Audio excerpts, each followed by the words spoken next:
Medzinárodný Vyšehradský fond každoročne zaplatí štipendium viac ako 400 vysokoškolákom z krajín Strednej Európy a Západného Balkánu. Každý študent tak ušetrí asi 2300 eur za semester. V budúcnosti chceme podporiť ešte viac výmenných pobytov mladých ľudí, aby si národy V4 ešte viac rozumeli. Taktiež chceme podporiť vzájomnú spoluprácu verejnoprávnych médií.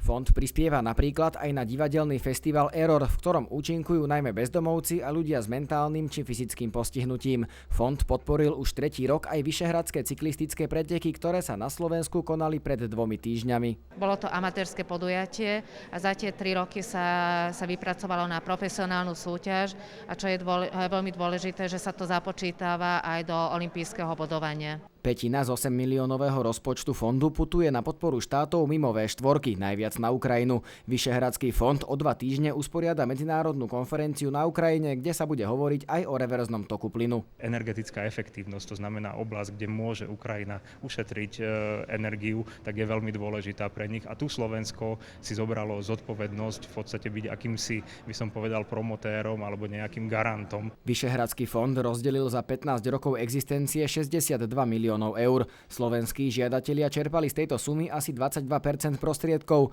Do fondu prispieva v súčasnosti každá krajina V4 2 milióny eur ročne. Ostatné štáty ako Južná Kórea, Nemecko či Holandsko prispeli dovedna sumou asi 4,5 milióna eur. Marek Marušiak, RTVS.